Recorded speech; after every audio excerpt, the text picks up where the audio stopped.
Hello everyone. This is not a story for the faint of heart. Today, we will be stepping into the darkness of the most gruesome cases, where evil not only exists, but also leaves bloody and haunting traces. This is Real Gruesome Murder Cases, a series of true stories about murders that made the whole world shudder. If you are ready to face the cold truth and the gruesome corners of humanity, come with me to delve deeper into each case. Petrified, you would never have noticed it if you weren't looking for it. That was precisely the point. The instructions given in my embroidery group had been clear enough. After nightfall, take a stroll on the second lane past the bakery, look for the unlit lamppost, and turn down that dark alley, they said in hushed voices as the pianist began playing in sudden loud fervor, by coincidence. Then you will see a mossy stone staircase, which you will descend, and at the end of it, there is a dim hallway. She lives through the set of green doors on the left. The doors are tall and French like my husband's mistress, but peeling and weathered. I can tell they were once painted a lovely shade of emerald green. Half of that green paint lies in small piles of flakes on the cobblestone. I debate knocking, and decide instead to reach with false confidence for the rusted copper handle. It turns downward easily. A small bell rings and echoes. Welcome. On the poster she is grotesque, an example of how time and sin turn a person sour. But in person she has the kind of enduring beauty you can't tear your eyes away from. Do come in, darling. Don't be shy. Contrary to popular belief, I don't bite, although I can't say nothing here does.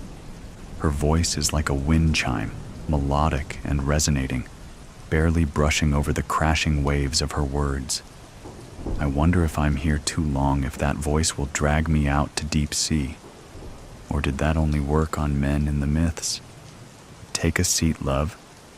Yes, there is perfect. Would you like a cup of tea? Well, it's never too late for tea, is it now?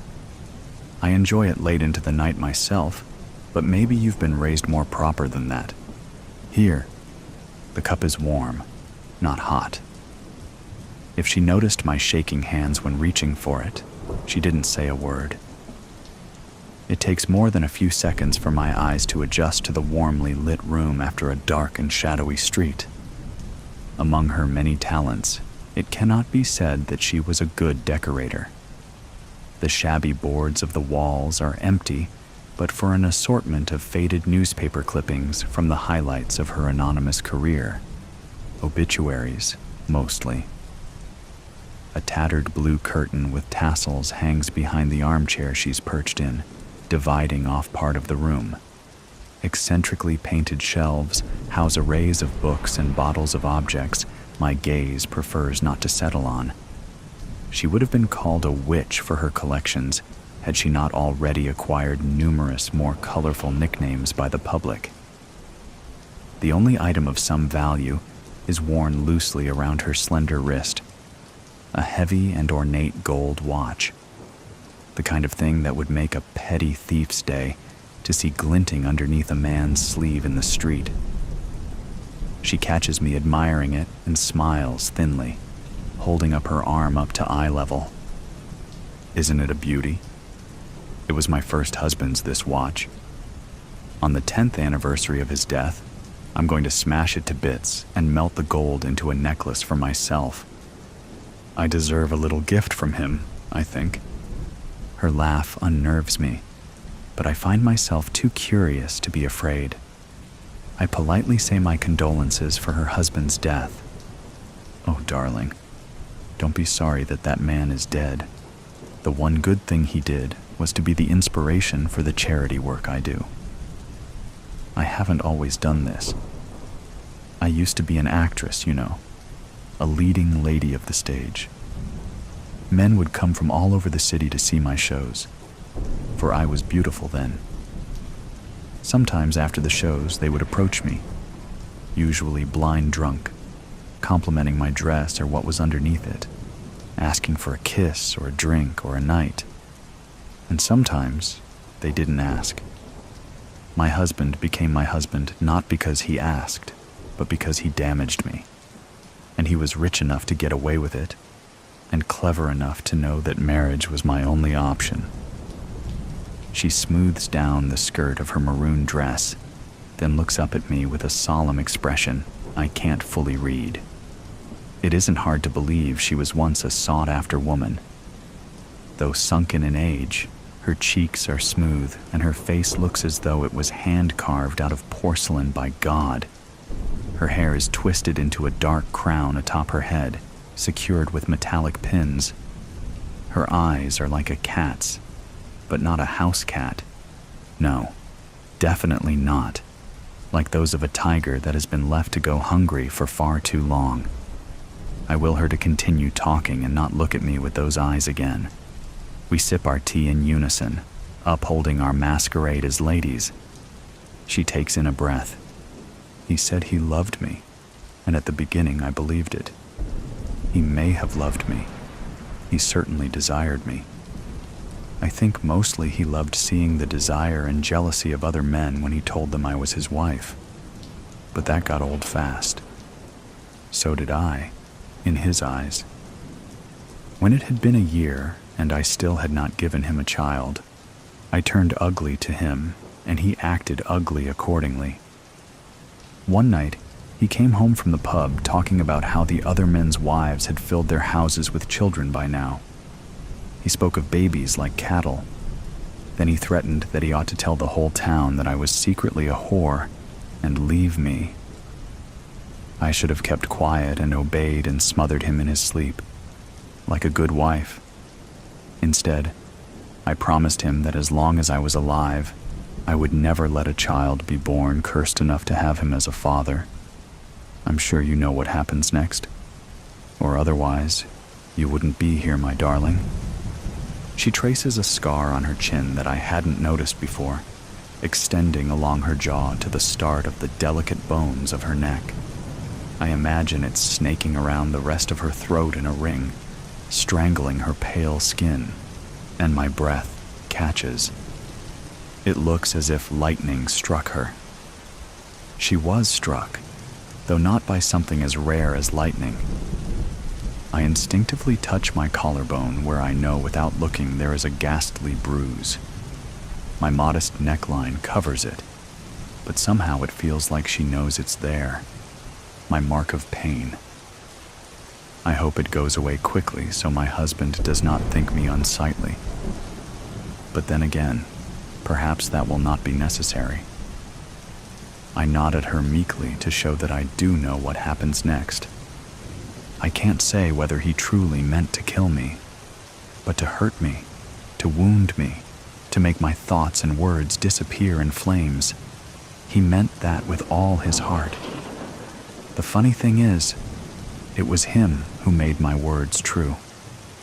Of course, he couldn't have known that I was with child. Even I did not know then. After, no one would ever get to know. I made a gravestone, although there was nothing to bury.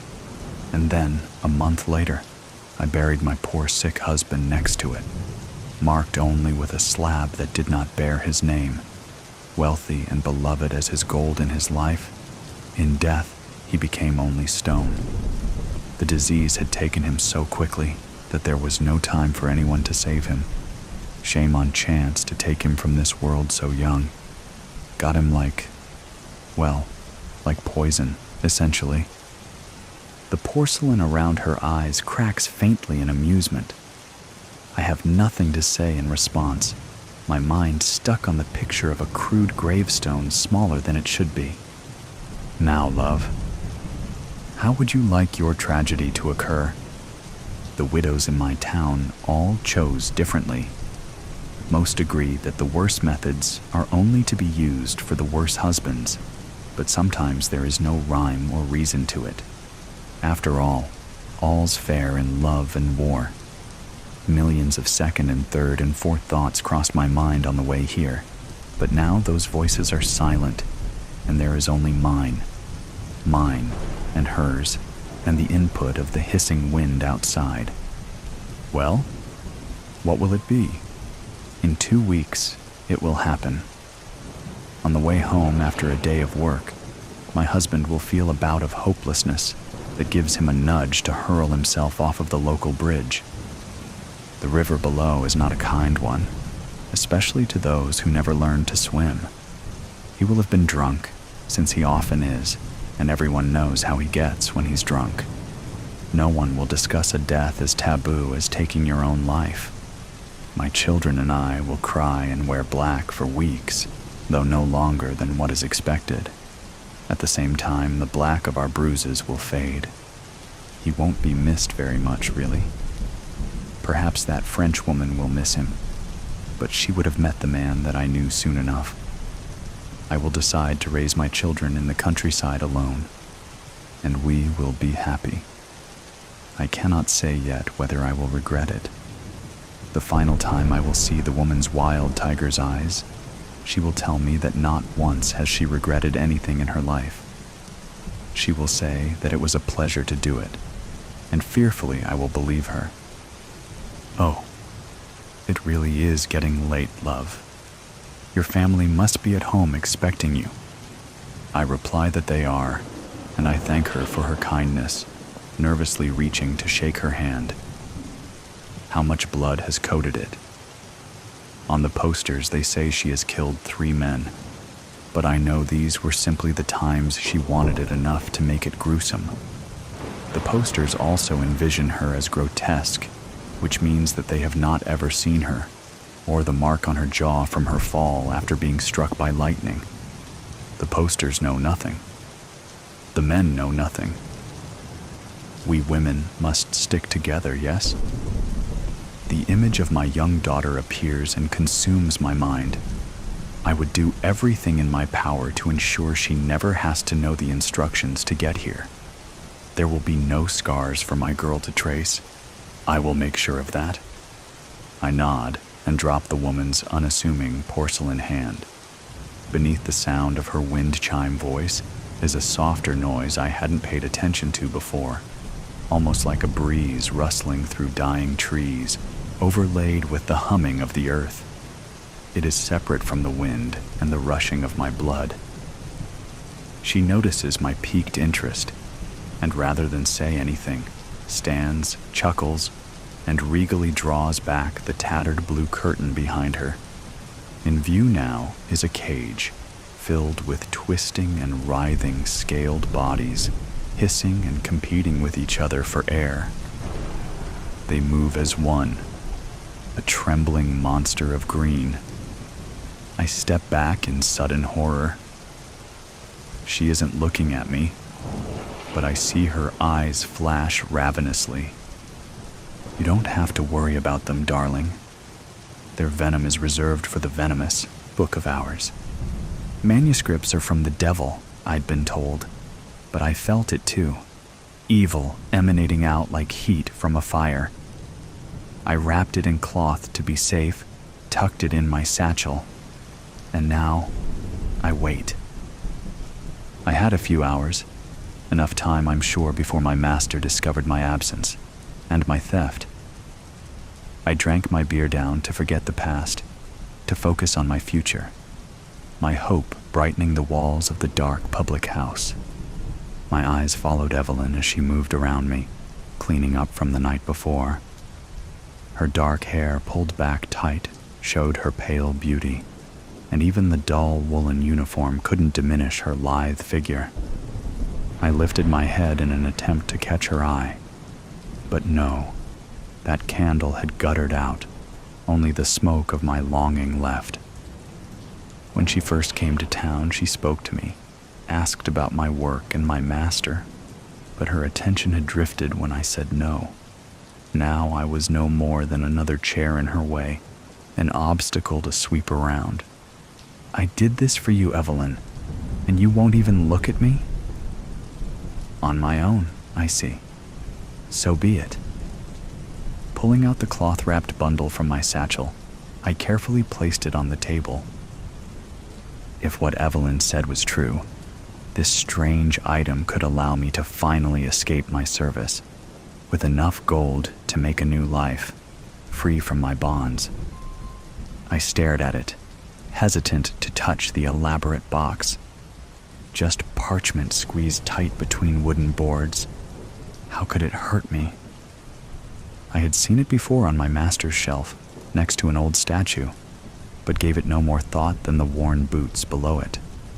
I have no need of such things as paper or written symbols. My only use is for work. Evelyn said a man, demon, had come from Rome searching for these old manuscripts, such as one rumored to be held by my own master. No larger than my two hands together, this small item could be my salvation. The cover creaked open, dust puffed into the air, as if breathing again after ages of suffocation. First one page, then the next blank. My heart leapt into my throat. Could some magic be needed to make the words appear? But then, on the third sheet, an image appeared. A man so bright and real. I touched the page to see if he lived. I understood why Demon wanted this, needed it enough to pay gold for it. The man, his hands raised with blood on his palms, a cut in his ribs, stared at me. A gold circle around his head, a gold cloak over his body. Was this the man whose soul had been caught? Half the page and the next were filled with black marks in dense flowing lines. They seemed to move as I looked over them, as if these lines were fighting to be released from the page. A black dread flowed down my back. Have I released some demon by opening his cage? My blunt and scarred fingers moved along each, following these strange markings. A hand on my shoulder. You did it. I turned to see Evelyn behind me. I hoped you wouldn't. What? My confusion intensified when she looked down into my eyes, deep pools of sadness. If this goes well, I'll have gold. My lips quivered, matching the tremor of my heart. We can leave together. Poor boy. Her hand touched my face.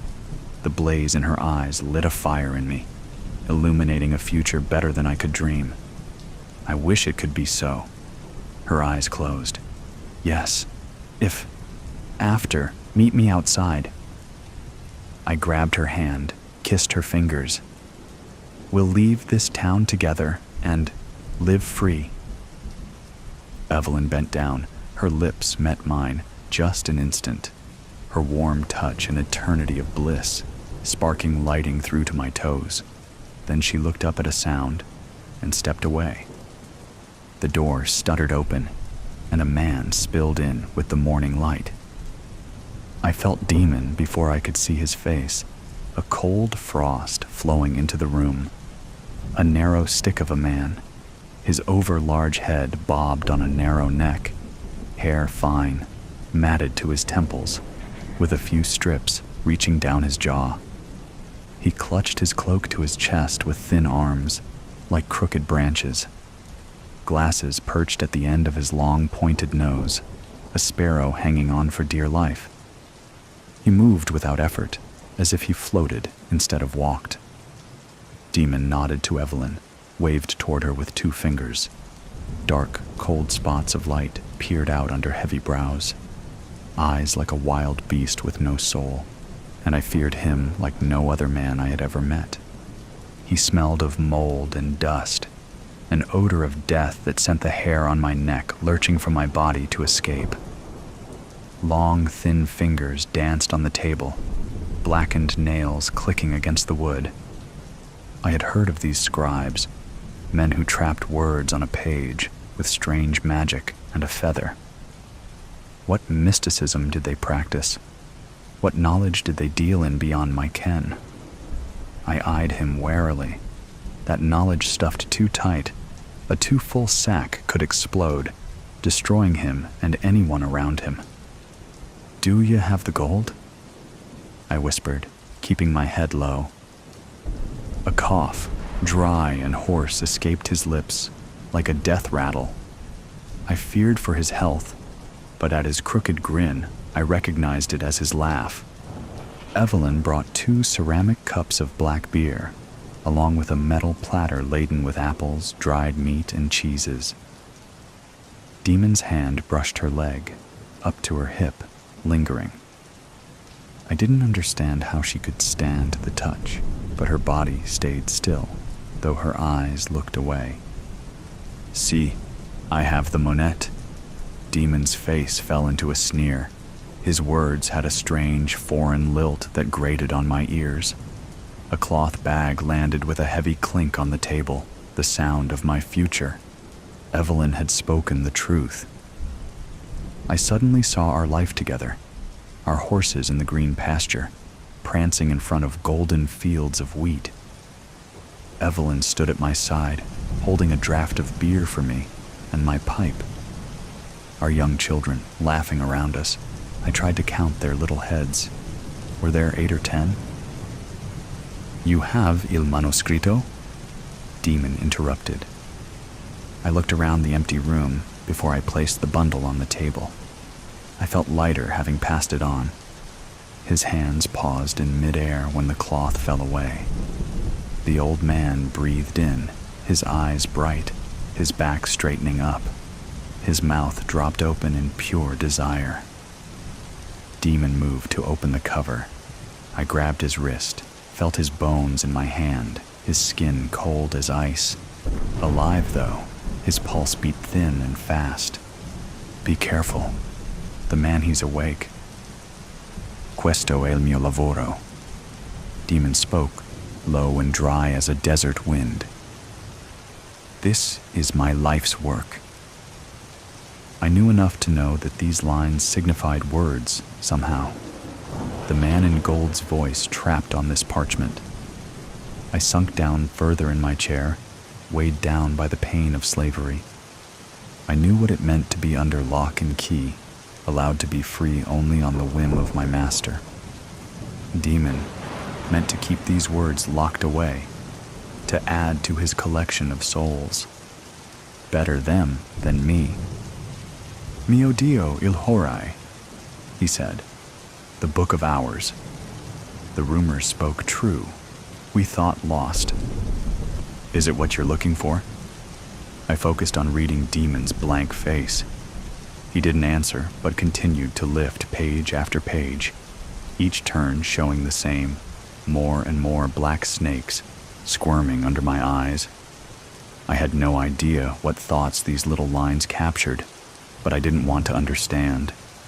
I felt the beer roil in my stomach, threatening to come back up. The man of gold had been trapped onto these papers, imprisoned forever, with this foreigner to be the jailer. "Pay me or I'll burn the vile thing." Demon's knife flashed, a blur of steel, and then a sharp line of heat at my neck. Demon held me, with death at my throat. "I'll take this as a gift. Or will you trade with your blood?" A swipe of his wrist, and I would leave this life, damned to hell for eternity. I should have read the signs. They were as clear as day, the offer too good to be true. I'd been betrayed. Slam! The door flew open and my master stood in the door, his stance unmistakable, his rage shaking him, and the sword dancing in his hand. "Boy!" my master shouted. "How could you betray me? Steal from me!" The blade lowered, pointing an accusation at me. "Cos'è questo?" Demon shouted to my master. "I didn't know he stole. He will be punished." I thought of Evelyn, our life together. I couldn't go out like this. "Please, no, help me." Suddenly, the manuscript moved, falling to the floor, catching Demon's attention, loosening his grip. I'll never know if it was a quirk of fate, or if the man in gold chose to help me, but I took the chance and grabbed the knife by the blade to pull it from my neck. I escaped his grasp, though my palms were sliced to shreds. I turned to see Eve wielding the platter like a hammer, swinging again and again at Demon. With Evelyn at my side, I could make an escape. Scooping up the manuscript, I grabbed an iron poker from the fire and ran at my master, standing in front of the only portal to my future. I had lived more of life in these few short hours than in all of my 20 years.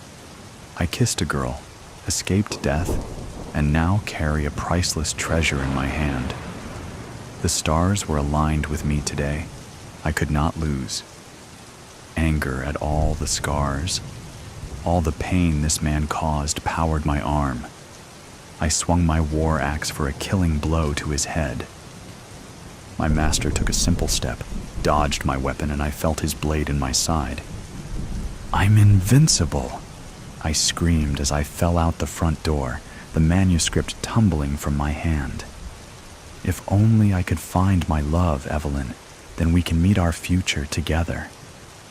I looked at my hands, covered in blood, my life pouring out of my side.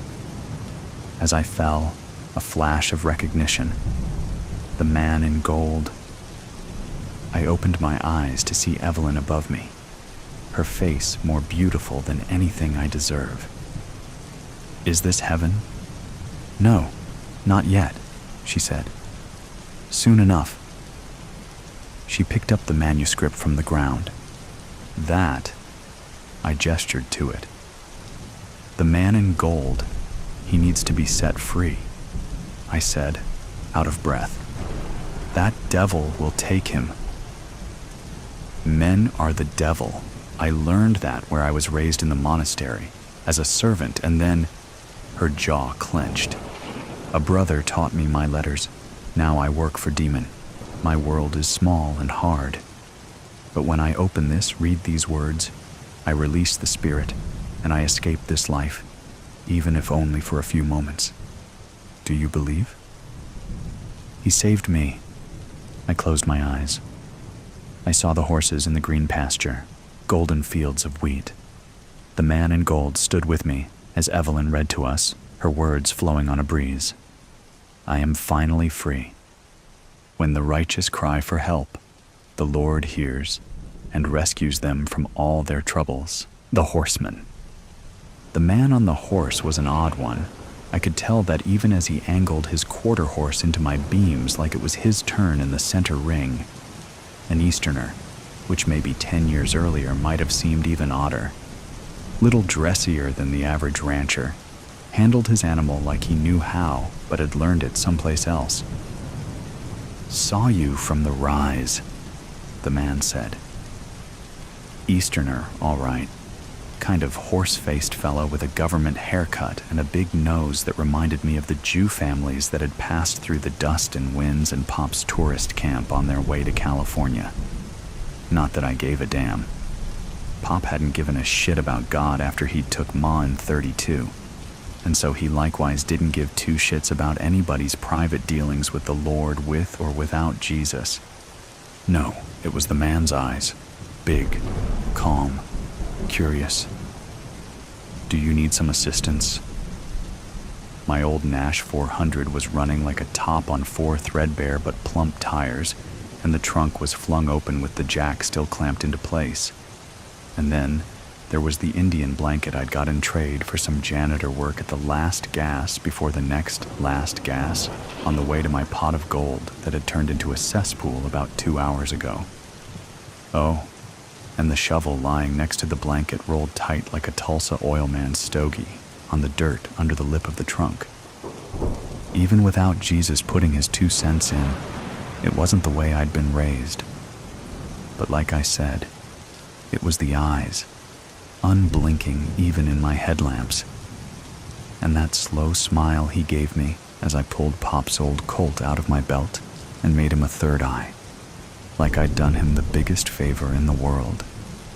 I'd settled in Espanola a couple years after the Depression ended, though, or maybe cause I'd helped the town undertaker put a number of such folks under the shifting Oklahoma topsoil for a few pennies a body, I'd sought out someplace a little more off the path of men, desperate or stupidly hopeful enough to drag their wives and young ones through the valley of death to a pot of gold that didn't exist. But everything shrinks as we grow, my pop once said, and it wasn't too long until they started to trickle south off the California Trail into the desert. College types, engineers, they said, Easterners, Jews, I heard, and more than a few foreigners who weren't fooling anybody with names like Henry Farmer and Nicholas Baker. Now, I'd never been out of Oklahoma before Pop's lungs finally gave out, and I dug one last grave this time for free, and I'd sure as shootin' never met any Germans. As at the time we had an axe to grind with Mr. Hitler, I was a sight more than nervous about the funny voices with the funny names sidling up beside me at the local watering hole on a Saturday night. Didn't help that the government had bought out the ranch school and put me out of the first steady work I'd had since sorting the dead from Pop's barely paying guests. The school and its high-flown Eastern teachers and rich folks' kids playing cowboy seemed a bit silly to me, but groundskeeper's pay was decent, and the Ponces treated me right. Felt no desire to stick around afterwards, even with the new jobs the government and their engineers were bringing to the area. What the Easterners and foreigners specifically were doing may have been the best-kept secret in the Southwest, but the tighter you keep the lid on the pot, the bigger the mess when things boil over. All anybody could guess was it had something to do with that aforementioned scrap with Der Fuhrer, but folks got rattled with the army and the federal suits, cleverly watching every move the locals made.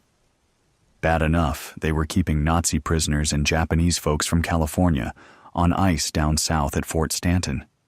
Seemed passing strange we weren't rounding up Germans and Italians who could blend right in at any military base or shipyard, but my 2 cents wasn't going to buy me anything but trouble, especially these days. The Denver and Rio Grande Western had ripped out the Chile line and pulled the tracks from Espanola in '42. But the town was hanging on between the nearby farms and the new government jobs 10 miles to the west. I was a handy sort with nowhere really to go, so I hung on too, in what passed for the middle of nowhere. If you want to make God laugh, tell him your plans. I think that's in the Old Testament, or maybe some tourist dropped that pearl on me on their way to the new promised land. As I now headed the opposite direction, back through Espanola and north past Taos into the mountains near the Colorado border, I could feel God's jeering presence. Poor time to get religion, with 2 bodies stuffed in the trunk and a ticket to hell waiting at the station for me. When I think about it, and believe you me, I have, maybe that's precisely the time. I put them deep in the Carson forest. It was a skill I thought I'd put behind me. But even the dead can surprise you. I was in my bed a few hours before dawn, contemplating and shivering on the bare mattress. It was sheep country. I could get a new blanket in the morning, though at this moment I wasn't sure of the need. Barring rattlers, the horse was the only one got off free that night. Hitler willingly gave up his ghost in the spring of '45, and his pal Mussolini got a date with a firing squad and a public showing strung up like the day's catch outside a Milan filling station. It took close to 3 more years to rein in Hirohito. After destroying the Japanese Navy and taking a string of Pacific islands, hemming the empire in nice and neat, we rained fire down on Tokyo, Osaka, Hiroshima, and Fukuyama. I say we, although I spent most of my stint with the 124th Transportation Battalion in Luzon, up to my elbows in axle grease and sweat. I'd signed up 2 months after that night in the forest, reasoning only more blood would wash away what was on my hands and my soul. I was pretty much nobody in the middle of nowhere, and when no GIs or Eastern-looking fellows in suits and badges showed up on what passed for my doorsteps, I figured Uncle Sam had chalked things up to Nazi spies, or an unlucky turn on a dark plateau trail, or maybe Junior, as I'd come to call him, just bugging out. It was those goddamned eyes. He seemed like a man looking for a back door out of purgatory. Wonder if the sergeant at the Santa Fe recruiting office spotted anything like that in my bloodshot brown eyes. See, thing with being nobody, having nobody in the middle of nowhere is the company you're forced to keep.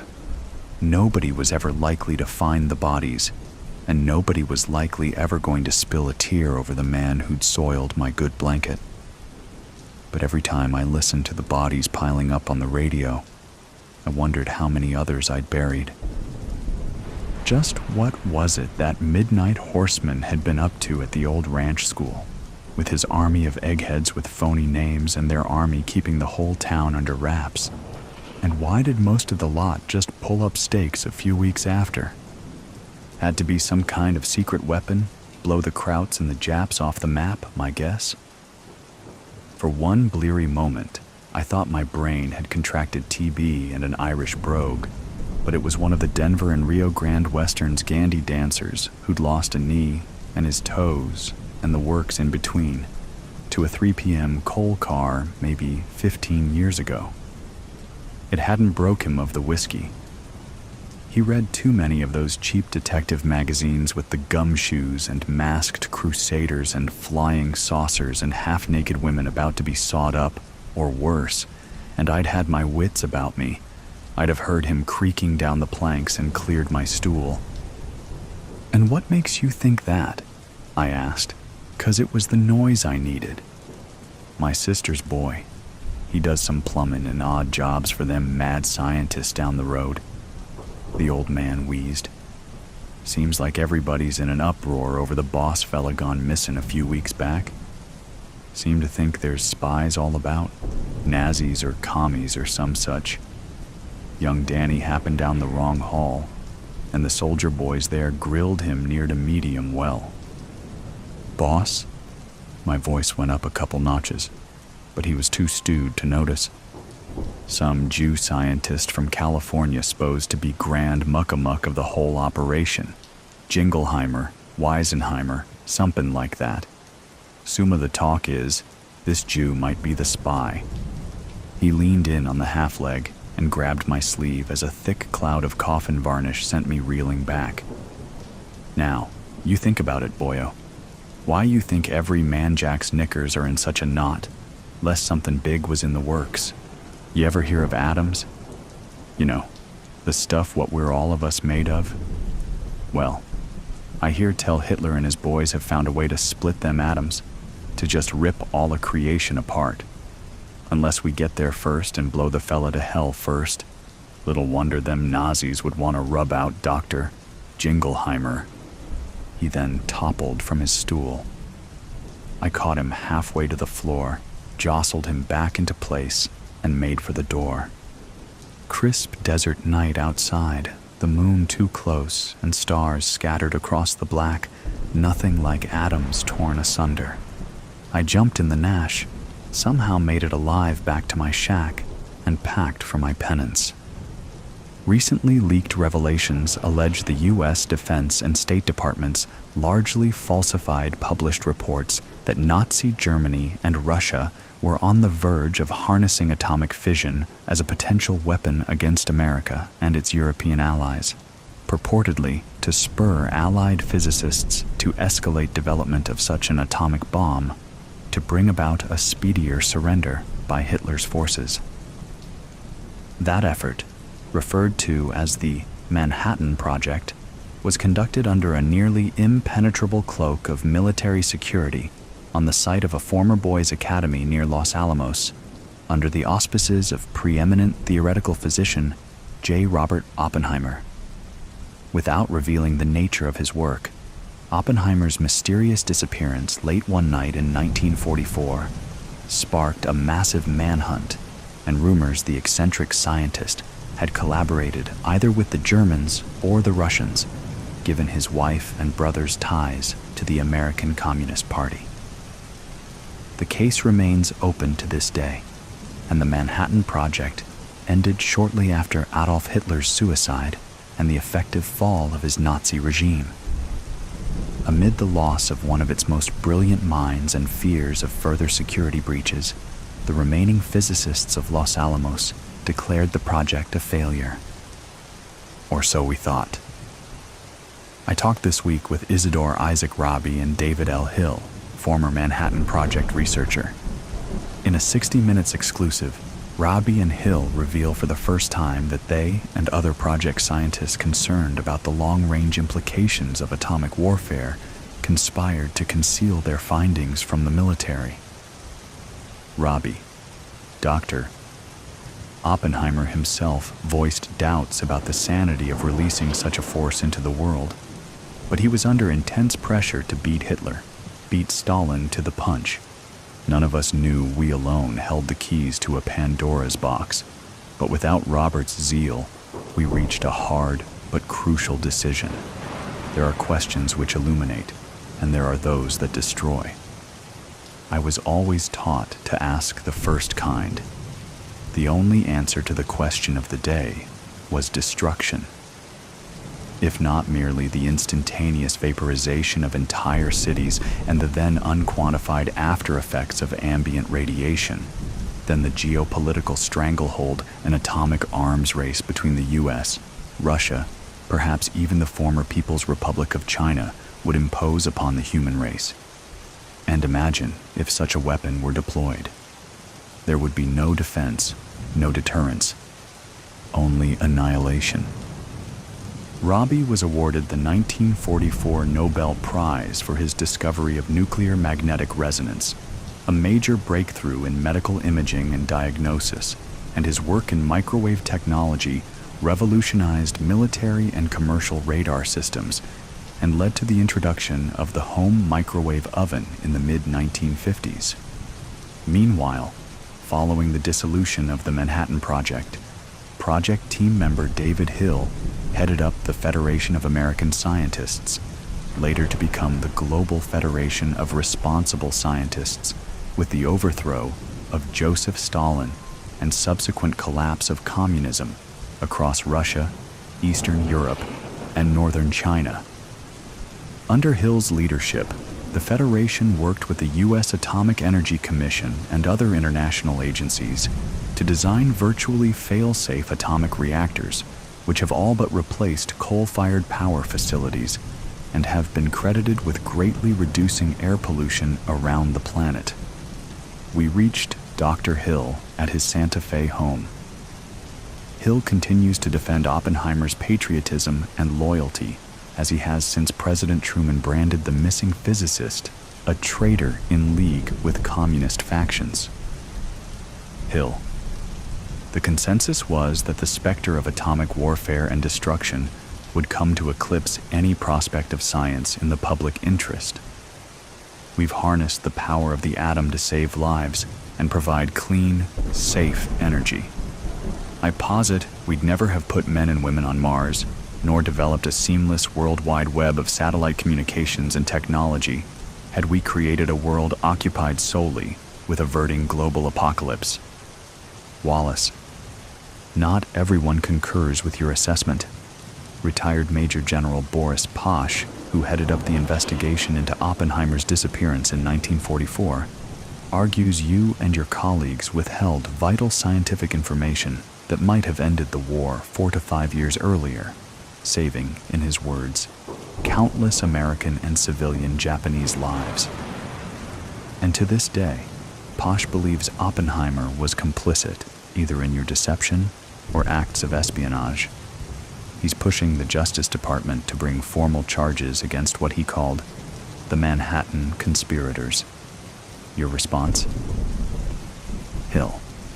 Mr. Wallace, I'd invite you to imagine a football stadium filled to the rafters with all those American, British, Australian, Russian, Japanese casualties. Then imagine dropping a bomb that would wipe out an area 5, 10, 100 miles around that stadium. Then look ahead at the radioactive wastes that would linger in the air above that area for months, possibly years, that might carry across 100, possibly thousands of miles. Multiply that by as many bombs as it might take to prove we mean business. As for Dr. Oppenheimer, you have to understand the exhaustion and stress we were all under. Robert's way of dealing with that pressure, his doubts about the work and its consequences, was to ride the mountain trails around Los Alamos, through the Sangre de Cristo and the Jemez mountain ranges. He loved New Mexico, and he loved his horses. We were on the verge of a key breakthrough at that point, and he vanished shortly after supper. Most of us knew where he'd probably gone, and when they found his horse wandering around the plateau about 3 miles off, we figured he'd met up with some kind of misadventure. Dr. Oppenheimer would never have let that animal to languish in the wilds. That was something General Groves and his men would never understand. It was a small item on the Sunday news feed, but the Tao's byline had caught my eye. A massive flash flood had uncovered, and a trio of hikers had discovered what looked to be the skeletal remains of 2 adult males, one wrapped in the shreds of a decomposed wool blanket. A couple ribs shattered by one bullet, another bullet found rattling around in his companion's punctured skull. They'll surprise you, all right. And with them, the rest comes surging back. The soldiers, the flyers, the privates and colonels and generals, the moms and dads and sons and daughters caught in the Spitfire, the moms and dads and sons and daughters snared in limbo, merely for being the face of the enemy, or a fair enough approximation. The odd horseman, with the tortured eyes who'd suffered such indignity and injustice for taking a midnight ride.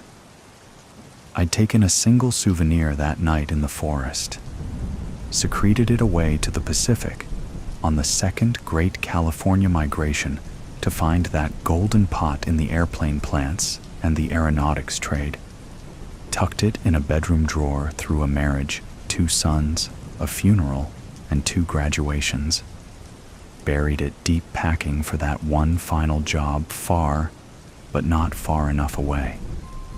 Now, it seemed, was the time. It had been a tough week in the field, and I'd hoped to catch the satellite feed of 60 Minutes and maybe Columbo, but this finally seemed the time. I set the yellowing badge, number 76, I guessed how the brass kept track of their college boys, on top of the TV monitor, trying not to look in those damnably damned eyes this time. Bye, JR. Then I wrote this for you, whoever you wind up being. You can see the right people get it. Then I think I'll step out for a bit of air. The desert is beautiful at night, especially in the high beams of a double moon, the boy with frozen wings. You have my attention, says the Grand Assassin. Who? He. The boy drops his gaze to the Varos gold coin on the tavern's backroom table, his guarantee of safe audience, then looks back up at the man. The Grand Assassin's wrinkles and white hair may or may not be real, but the eyes are. Pinprick pupils caught in still water stare back at the boy. I can't say it. Have you heard the story of the little bird with the frozen wings? The Grand Assassin asks. Are there 2 birds and a stone in it? No, lad. It's the one about the bird flying south for the winter. The air's so cold that his wings turn to ice and he falls into a meadow. Do you know what happens to this bird? The boy shakes his head, platinum hair peeking out despite his hood's concealing efforts. A cow comes by and drops some dung on the frozen bird, and in this steaming pile of crap, the bird's wings begin to thaw. He's ready to fly again, but now he's stuck. So, he chirps for help. The boy watches the Grand Assassin's bare hand hover over the Varos coin as the man whistles a plaintive tune that ends in a soft squawk. Finally, a passing cat hears the bird's cry and comes over to investigate. It digs the bird free, cleans him in the grass, and eats him. What does it mean? Asks the boy, willing the Grand Assassin to touch the gold coin. First, not everyone who shits on you is your enemy. Second, if you're in deep shit, it's best to keep your mouth shut. But most importantly, It means that not everyone who gets you out of shit is your friend. So do you want my help? Yes. The boy throws off his hood and says the name of the crown prince.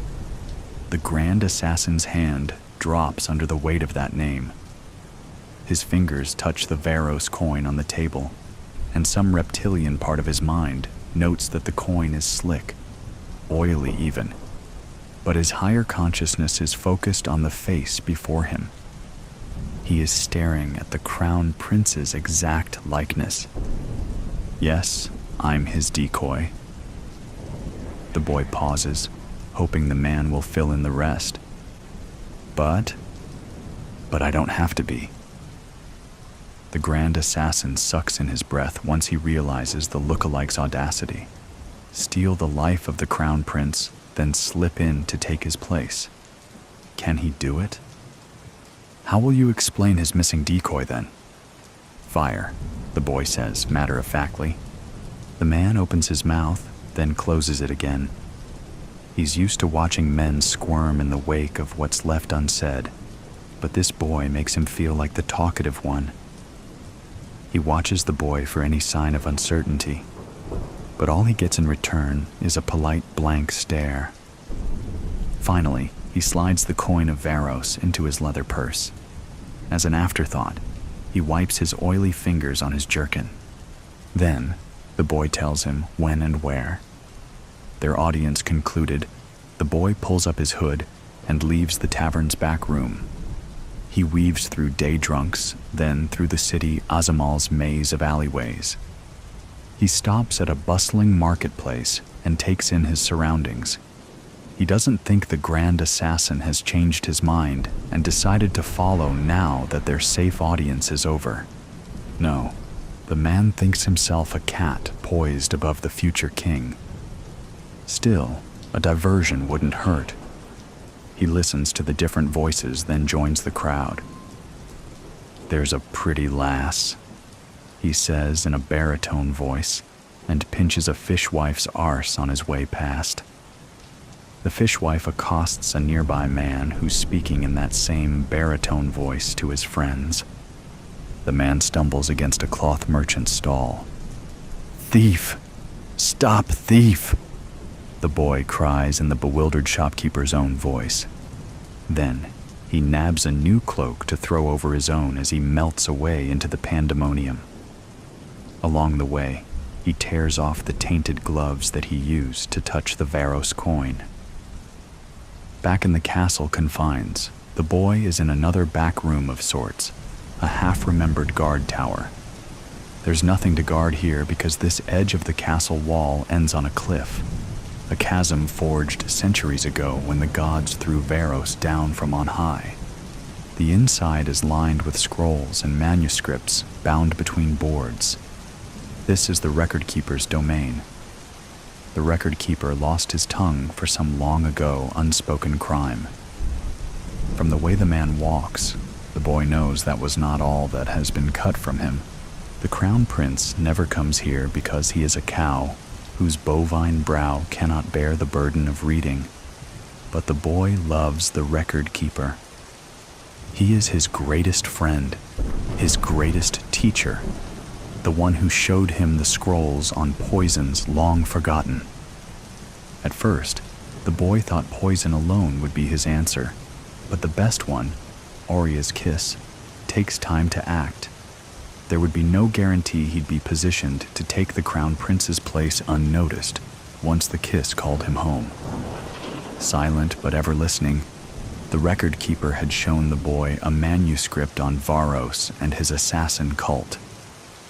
Yes, the coin, the grand assassin, it's all coming together, but there's still time to talk yet. The boy and the record keeper have their own way of speaking. The boy blasts through his repertoire of voices while pausing to listen to the tongueless man's eyes. They sit now facing each other with an imaginary coin in between them. "Have you heard the story of the little bird with the frozen wings?" the boy asks in a perfect imitation of the grand assassin. The record keeper's eyes brim over with pride, with adoration for the protege who gives him voice. Late in the night, he will bar the servants' quarters and start a fire. There will always be more servants, and no one will count bones to make sure the crown prince's decoy is among the last lot. For now, he watches as the boy climbs the crumbling guard tower, then jumps to the nearby hemlock tree. The boy balances on the end of a branch, then he's over the castle wall. The record keeper says a silent prayer that the boy will return riding the crown prince's horse. Deep within the hardwood forest, the boy waits at the appointed spot. He cannot see the grand assassin, but he can hear horses in the distance. The crown prince is fox hunting with his retinue and outing among sycophants. The boy shouts out a fox's warning call, a vixen's scream to draw the dogs. He throws his voice and steps behind a tree as the foxhounds bumble past him. The crown prince, whose horse is by far the fastest and whose friends dare not outpace him, is close behind with no other riders in sight. Something detaches itself from the undergrowth, and the crown prince falls from his saddle. He has time to low once in pain before the thing is on him. The now never king jerks, once then falls silent. The grand assassin is caked in mud. Only his still-water eyes are recognizable. They watch as the boy pulls off the crown prince's pinky ring. A knife touches the boy's throat. The grand assassin is saying something, but his words are cut short by the sound of approaching hooves. The knife vanishes. So does the crown prince's body, as the grand assassin pulls his prey into the undergrowth. With feline grace, the boy hops onto the crown prince's horse and turns to meet his retinue. Later that night, as fire burns away the memory of the decoy, the grand assassin will stare at the night sky. The stars will shimmer and merge into one bright light as the numbness in his fingertips creeps up his arm and seeps into his heart. That will be Oria's kiss, courtesy of Varos's coin, calling him home. The grand assassin won't curse the new crown prince, the future king, who would have owed him everything. No, he'll be too busy staring at the sky and trying to take flight. As for his words cut short in the woods, the new crown prince remembers them perfectly. Remember this moment, and you will. And what will the boy of many voices with only the tongueless to know his secret do? Well, some things are better left unsaid, not Mary. The unnerving chorus of cutlery scraping porcelain echoed throughout the room. Tension hung thick in the air, palpable enough to reach up and slice into it with my steak knife. Beside me, my sister sniffed. From my periphery, I could see her red-rimmed eyes staring blankly at her untouched plate. I cut into the slab before me, crimson juices forming a greasy puddle. I took a bite, relished the tenderness. The peas encroached into the sea of mashed potatoes like invading soldiers. "Would you please pass the potatoes, Mary?" Mother asked from the other end of the table. I nodded, heaving the dish over to my sister to pass on. Her gaze remained fixed on her plate as she sat on both hands, legs trembling. A small, choked sob escaped from her lips. "That's quite enough, Leah," Father growled, stabbing into his own steak. Leah shakily grasped the bowl, ushering it to Mother. Between them sat Jonah, barely peeking over the edge of the table and pushing his food about.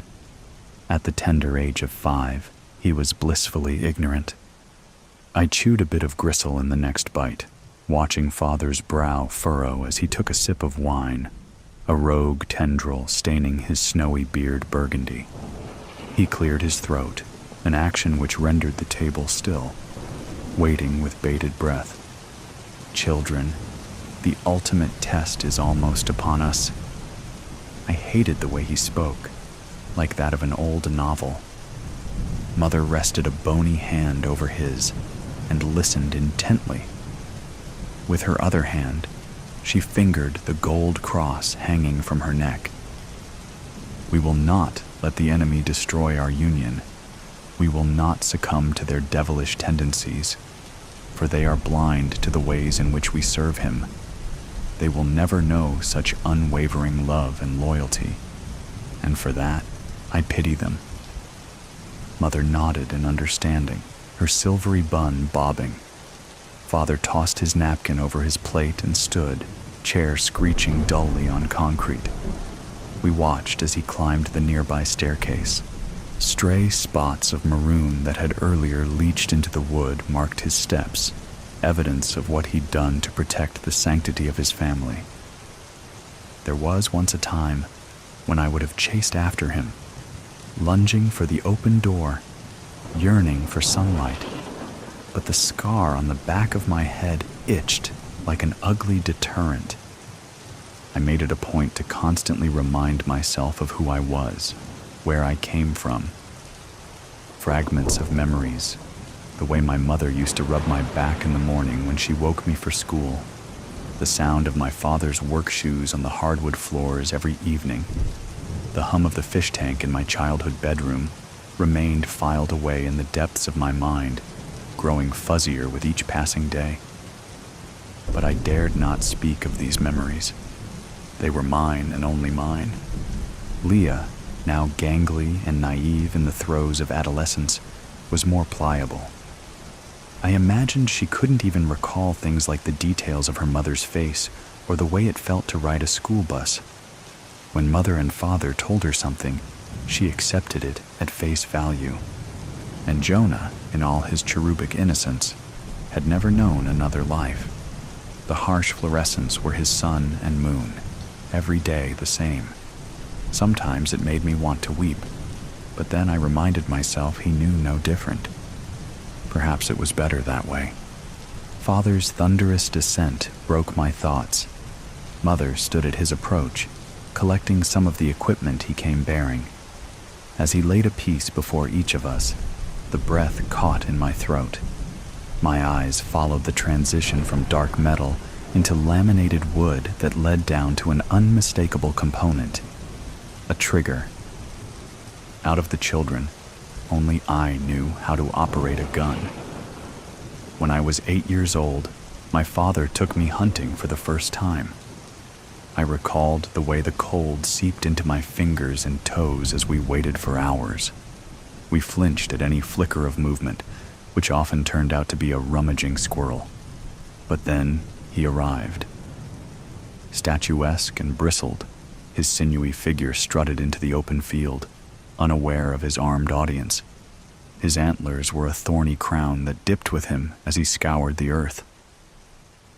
"Take the shot," my father egged, helping me hold the heavy rifle. We'd gone over the process an umpteen amount of times, but now the steely grip felt wrong. I dropped my shoulder, finger slipping from the trigger, as the barrel slung towards the ceiling of the tree stand, and my father cursed. That was the first time my father swore in front of me. In one swift motion, he grabbed the gun, took aim, and fired. I covered my ears and watched in silent horror as the creature's body quivered with the impact.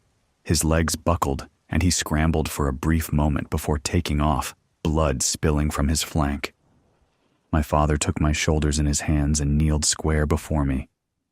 "You don't ever let the gun drop like that, especially with the safety off," he scolded.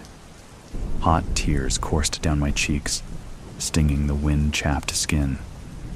My father profusely apologized for swearing and raising his voice, wrapping me in a hug. But I wasn't crying because he yelled. I kept replaying the look of sheer panic as the bullet ripped through the deer's flesh, the terror and confusion he must have felt. We trailed our victim for a short while, following the blood-stained leaves of early winter. He didn't make it far, having collapsed in a small clearing.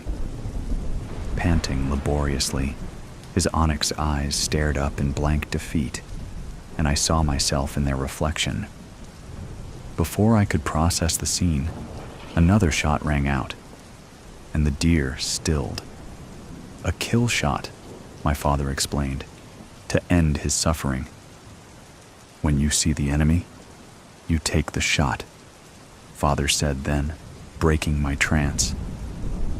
I was back in my chair, staring down at the weapon before me. Leah ran a trembling finger over the safety, ensuring it was on per Father's crash course. Jonah, too small to wield such a device, was given a knife instead. Never before had we been permitted to use any kind of weaponry. Anything more than a butter knife was forbidden. Father and Mother claimed it was for our own safety, but I knew better.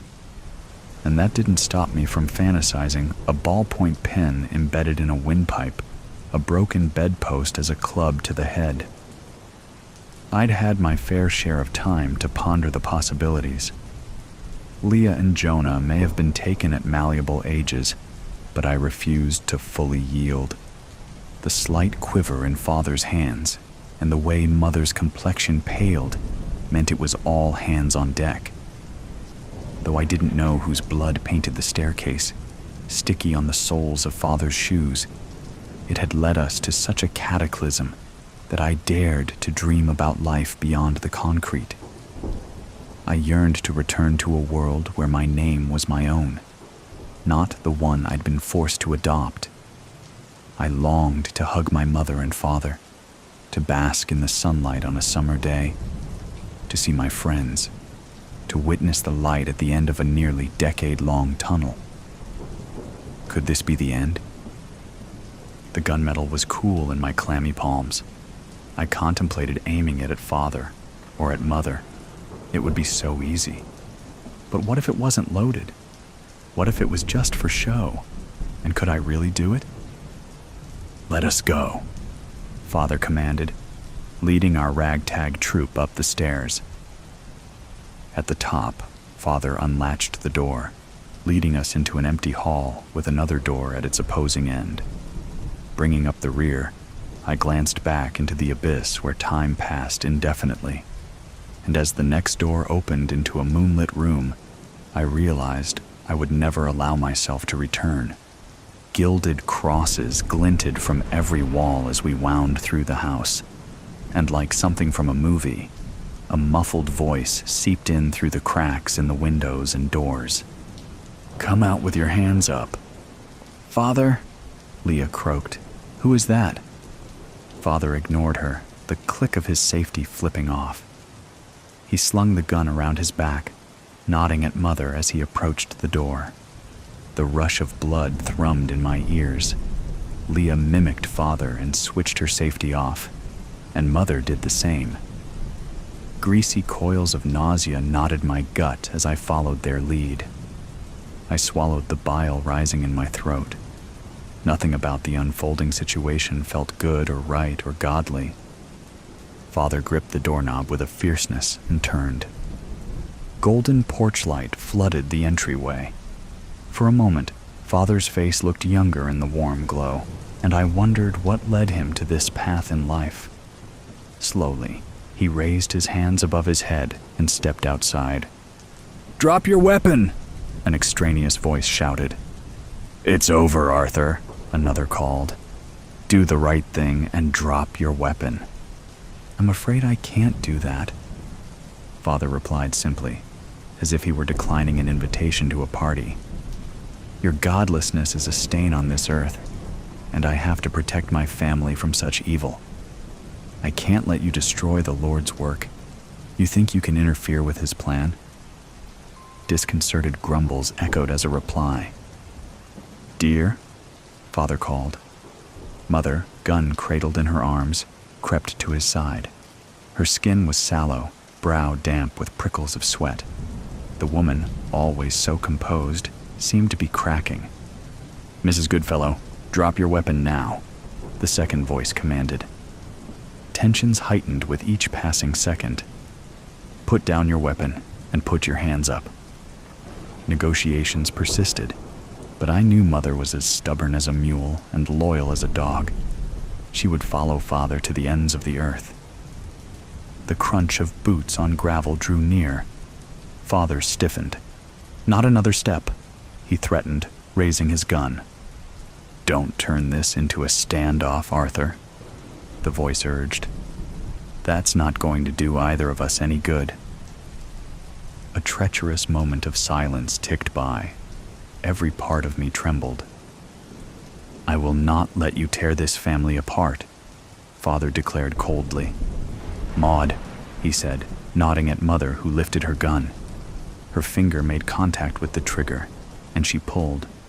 A deafening blast ripped through the cool night air, and all hell broke loose. Shouts of anger and bewilderment erupted, and I watched as Mother's body lurched back in a swarm of bullets. In collapsing, her gun fired.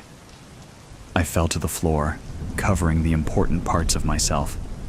Father crawled lamely over the threshold, dragging Mother's body with him. With a weak kick, he shut and locked the door.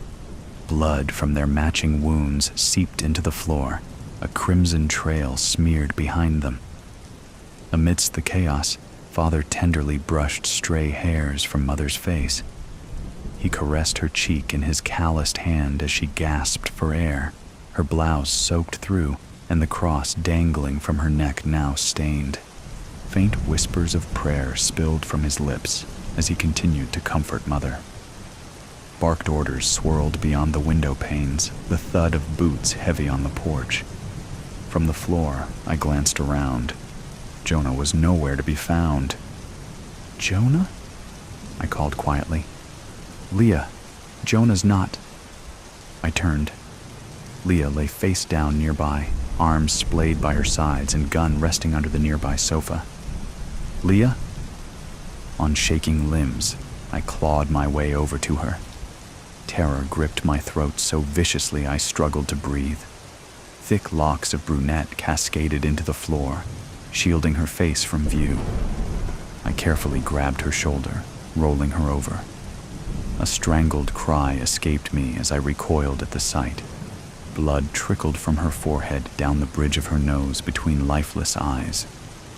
The bile that earlier threatened to purge itself did so then. I wiped my mouth, one last dry heave racking my body, before curling up beside Leah. Garbled whispers across the room caught my attention, and I looked to see Father lying beside Mother, gazing up at the ceiling of the foyer. Though worse for wear, he still managed to recite the Lord's Prayer unfalteringly. Mother remained limp, devoid of life. "Mary?" Father called blindly, like a sick game of Marco Polo. "Mary, child, are you still there?" I rose, stepping gingerly until I stood over top of him. His snowy beard, once stained with wine, was now marred with fatal streaks of maroon. "She's dead," I said solemnly. "Leah's dead." I didn't want to reveal that Mother's gun misfiring was the cause. I wanted him to think it was his fault, which, truthfully, it was. Everything was his fault. Sometimes, we as servants of the Lord must make the ultimate sacrifice. "Shut up," I hissed, jabbing the barrel of my gun into his forehead.